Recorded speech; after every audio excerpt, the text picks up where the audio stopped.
du jour, Abdul Sako, coordinateur du Forum des forces sociales. Je pense que je ne me suis pas trompé. Monsieur Sako, bonsoir. Bonsoir, bonsoir. Bienvenue dans cette émission.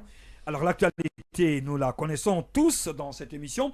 Il s'agit en premier lieu de ces sanctions qui viennent de tomber contre la Guinée. Marwan, la première question. Monsieur Sako, vous avez suivi la junte, le président du Conseil national de la transition et son bureau. Il y a aussi plus d'une cinquantaine d'autorités, de chefs du pays qui a quand même écopé des sanctions de la CEDEAO. Et ces sanctions, il y a ce gel de leurs avoirs, mais aussi l'interdiction de voyager pour ces personnes citées. Dites-nous, vous, en tant qu'activiste de la société civile, qui s'est tenu, qui s'est levé et qui a affronté à un moment donné le CNRD, quelle analyse faites-vous de ces différentes sanctions? Est-ce que le temps vous a donné raison? Merci beaucoup et très malheureusement au jour d'aujourd'hui. D'abord, je commence par le fait quand j'entends des Guinéens dire qu'en cas de sanction, que c'est le peuple qui en pâtisse, cela c'est une forme de mépris pour le CNRD parce que lorsqu'on dit qu'un chef, lorsqu'on dit que des autorités ne seront pas impactées par la souffrance de leur peuple, lorsqu'on dit que des autorités ne peuvent pas être d'une manière ou de l'autre en souffrance lorsque les conséquences de leur gestion posent problème au niveau du peuple, c'est le plus grand mépris qu'on peut envoyer à l'endroit d'un chef. Alors, ça c'était entre parenthèses. Par rapport à la question de ces sanctions, il faut reconnaître au jour d'aujourd'hui que c'est d'être de mauvaise foi ou mépriser ou méconnaître les principes de l'institution sous-régionale, de vouloir en tout cas condamner les chefs d'État de la CEDEAO, d'avoir patienté plus d'une année, attendre la Guinée, pour que nous puissions dire aux yeux du monde, voilà la direction de notre transition. Voilà ce que nous voulons faire, dans combien de temps, avec quelle manière nous voulons diriger notre transition. Donc une fois encore, en premier lieu, voilà le point d'analyse. De l'autre côté, au jour d'aujourd'hui, la CEDEAO est dans une posture responsable qui consiste à ne pas alourdir tout de suite les sanctions, malgré la patience que les chefs d'État de la CEDEAO ont eu quand même à l'égard du peuple de Guinée. Donc il revient au CNRD de prendre toute sa responsabilité dans toutes ses dimensions, nous éviter le pire. Parce que lorsque les sanctions vont aller dans le sens d'une approche à impact économique. Vous voulez dire que la CEDEAO a été plutôt docile avec la Guinée, le cas de la Guinée? Je n'ai pas dit, je ne parle pas de docilité, je parle plutôt de patience, de respect pour le peuple de Guinée pendant plus d'une année. Oui, mais ce qui n'a pas été le cas vers les autres pays qui ont connu quand même des transitions. On se rappelle du cas récent qui n'est pas encore d'ailleurs terminé du Mali. La CEDEAO n'a pas attendu quand même tout ce temps-là. Est-ce que ça peut être deux poids, deux mesures? Ce n'est pas du deux poids, deux mesures. Je voulais que les Guinéens plutôt considèrent cela comme un respect pour ce que la Guinée a été pour l'Afrique, pour ce que la Guinée a été pour la sous-région. Mais nous ne devrons pas aller dans le sens d'un nationalisme belliqueux qui consiste à résumer le nationalisme, à traverser le nationalisme, à dénaturer le nationalisme comme simplement là où on peut bomber nos poitrines, là où nous pouvons tenir des discours belliqueux. Le nationalisme, en quelque sorte, c'est être en mesure, en tout lieu et en toutes circonstances, de mettre en avant. Vous attendiez certainement, vous attendiez certainement à ces sanctions, vous attendiez certainement à ces sanctions au regard de ces dernières déclarations, ces dernières sorties qu'on a vues avec le Premier ministre, le colonel Amara, etc. Vous vous attendiez donc certainement à ces sanctions, vous? Si je disais que, par exemple, le président Ambalo et le CNRD se sont mis dans une dynamique quand même de communication qui consistait à gagner, s'il faut, l'un sur l'autre, je vais dire que le CNRD est tombé dans le piège en ce moment. Qui avait à perdre, qui avait à perdre et qui avait à gagner? À l'issue de ça, quand on regarde la suite du sommet, quand on regarde, s'il faut, les hommages rendus à Ambalo, je dis que nos autorités ont rabaissé le pays. Vous pensez que les autorités guinéennes puissent reconsidérer leur position? Deux choses.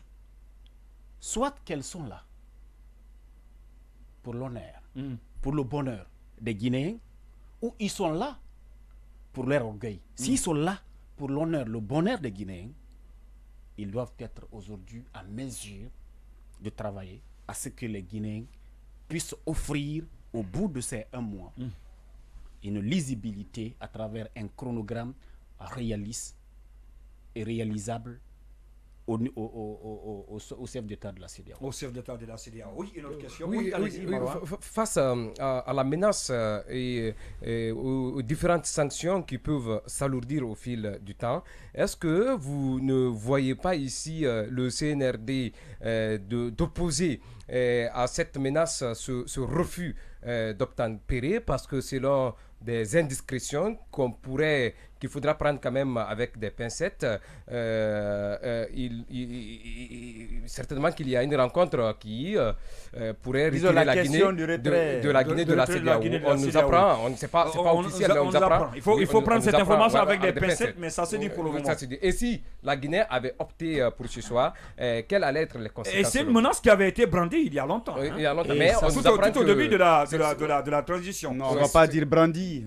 Si ça a été c'est une option. Par un ministre, voilà, on peut parler des cas de langage, mais... Quel est le ministre? Vous savez, le Niger l'avait fait, la Mauritanie l'avait fait, et puis autant de Conté aussi, on l'a fait. Mais est-ce que en explorant ce chemin suicidaire et périlleux, est-ce que vous pensez que la Guinée et les Guinéens pourront tenir aussi longtemps, selon vous? Non, s'il y a des gens ont tenu ce genre de discours, ça sera une fois encore montrer une forme, je dirais quand même, d'ignorance de l'histoire de la Guinée. Mais aussi également, ça sera le plus grand mépris pour tout le combat que nos pères de l'indépendance ont eu à mener pour l'Afrique. Quand vous voyez nos constitutions, et en tout cas, ne serait-ce que les 2 dernières, vous allez trouver que la question de l'unité africaine, parfois, on dit qu'on peut, même au prix de notre souveraineté, on est prêt à céder. Il faut voir notre hymne national. Oui, mais je pense que c'est pratiquement impossible. C'est Afrique, l'hymne national de la Guinée. Oui, l'unité. C'est Afrique. Et qui parle de l'Afrique, ça va d'abord au niveau de la sous-région et ainsi de suite. Donc cette unité, ne la voyez pas seulement au niveau continental, mais il faut voir tout ce qui concourt à établir cette unité. Les organisations sous-régionales, les institutions sous-régionales sont faites pour ramener d'abord les pays à une dimension donnée à se reconstituer pour que ces ensembles se retrouvent maintenant pour faire former l'Afrique. Donc une fois encore, je ne veux même pas m'aventurer dans ce débat, parce que même une autorité élue, c'est-à-dire un régime issu des urnes, ne peut pas s'aventurer dans cette situation. Les gens parlent de Mauritanie, les gens parlent de la Mauritanie, mais les peuples sont souverains. Mais la Mauritanie sont dans les coulisses. Les peuples sont souverains avant tout, M. Sako. Pardon? Les peuples sont souverains avant tout. Les peuples sont souverains, mais un peuple qui nie son histoire est un peuple qui s'aventure, s'il faut, vers sa destruction. Oui, allez-y. Oui, moi j'aimerais qu'on reste sur du factuel. Pour le moment, ce qui est factuel, c'est qu'il y a des sanctions qui ont été prises. Une part des sanctions ciblées dont vous avez parlé un peu pour effectivement en introduction, pour dire que si on pense que si certains pensent que ça ne va pas impacter les dirigeants, et il y a d'autres sanctions qui pourraient quand même impacter directement les citoyens, comme la suspension des financements de la sous-région et éventuellement, en raison du principe de subsidiarité, d'autres financements. Et comment vous, activistes de la société civile, forum, avant d'être d'ailleurs de forces vives, c'est forum de forces sociales. Et les forces sociales, c'est quand même, je ne vais pas vous apprendre, c'est quand même la première, ce qui vous intéresse, c'est le niveau de vie des citoyens. Comment vous prenez cet aspect-là et qu'est-ce que vous allez faire pour vraiment trouver une solution, pour pas que déjà qu'on aggrave et pour pas que ça ait trop d'impact sur les citoyens? Parfait. Et une question très pertinente. Hein. Si vous voyez déjà notre avant-dernière déclaration, nous avons alerté qu'il y a des signaux très forts qui montrent que si la transition continue dans cette direction, il y a des risques énormes de troubles sociopolitiques et sécuritaires, mais sans précédent en Guinée dans les semaines et les mois à venir. Pourquoi? Vous savez, gouverner aussi, c'est anticiper. Absolument. des bons dirigeants. Je ne dis pas que nos compatriotes qui sont là ne sont pas bons, mais des dirigeants sages, avertis, essayent d'anticiper sur certaines choses. Qu'est-ce que je vais dire? Nous avons vu la guerre en Ukraine, qui d'une manière ou de l'autre aura des répercussions sur le plan alimentaire. Mais nos autorités n'ont pas pu anticiper sur ça pour renforcer, soutenir la production locale afin d'augmenter le rendement qui pourrait nous aider d'une manière ou de l'autre à atténuer. On a vu l'actuel président de l'Union africaine démarcher dans ce sens. Même s'il n'y a pas de sanctions. Oui. Même s'il n'y a pas de sanctions. Dis tout. Actuellement, si la Guinée et le CNRD ne parvient pas à rassembler les Guinéens pour soutenir la marche de la transition, même s'il n'y a aucune sanction, les mois à venir seront difficiles. Comme l'a annoncé l'ancien président. D'une manière ou de l'autre, nous avons donné des appréciations. Oui. Les paysans aujourd'hui, le CNRD n'a pas pu les soutenir en termes d'engrais, mais en termes de produits phytosanitaires, des intrants, tout cela. Ça, c'est quand même par la maladresse du ministre, parce qu'il y a eu des nominations qui ont vraiment choqué. Et donc, ça fera même l'objet d'une enquête dans les jours à venir. Voilà, on a beaucoup d'éléments d'information. Mais c'est ça quoi, parlons toujours des sanctions. Est-ce que vous ne pensez pas que la CEDEAO puisse aller très vite? Parce qu'il y a le médiateur de la CEDEAO qui avait été désigné, qui n'a pas encore, je pense, si j'ai bonne mémoire, rendu ses conclusions. Est-ce qu'il ne fallait pas attendre les conclusions du médiateur Yahi Boni? Est-ce qu'on n'a pas mis, comme le disent certains dans le langage courant, on a mis du sable dans la tchéké ou encore le riz du médiateur de la CEDEAO? Alors qu'il a été désigné lui-même par la même institution. Désigné lui-même par la même institution, vous et moi, on ne sait pas quelle est la prédisposition que le CNRD a montrée au médiateur quand ils se sont rencontrés. Je n'y étais pas. Tout ce que je connais, c'est la rencontre que j'ai eue avec le médiateur. Et mieux, quand vous regardez le communiqué que le médiateur avait eu à prendre juste après, et que vous vous évertuez à prendre un décret pour mettre en place un cadre de dialogue pendant que vous avez accepté ouvertement, vous avez accepté la médiation qui est demandée par une bonne partie des forces sociales et politiques du pays. Vous, à quelques microns d'un sommet, à force d'essayer de dribbler de trop, vous vous dribblez en faisant fi à cette médiation, à votre place. Mais la médiation, est-ce que c'est pas mieux mais la médiation dans son communiqué avait quand même recommandé l'actualisation du cadre de concertation. Oui, bien entendu, l'actualisation du cadre de concertation, mais quand il dit l'actualisation ne veut pas dire actualiser à votre tête. Actualiser comme bon vous le semble, à répéter les erreurs du passé. Actualiser veut dire, vous connaissez aujourd'hui les problèmes, vous connaissez la crise de confiance qui est entre vous. Nous ne voulons pas vous imposer, nous voulons que vous, votre responsabilité, votre capacité de gestion vous ramène à prendre en compte les différentes revendications, à prendre en compte la situation actuelle, y compris la crise de confiance qui est entre vous et vos compatriotes. Alors, à l'allure où vont les choses, est-ce qu'il ne serait pas mieux aussi d'essayer de sortir de cette guerre de sémantique, essayer de revenir autour de la table et peut-être poser, comme eux-mêmes ils l'évoquent, parce qu'à chaque fois, on dit non, on ne peut pas venir avec des tas d'exigences avant même le dialogue. Est-ce que vous n'allez pas inverser la tendance, cette fois-ci, venir poser les problèmes et observer? Voir si cette fois-ci aussi, on vous dira non, il fallait peut-être les écrire ou les emballer autrement. Je vous avoue,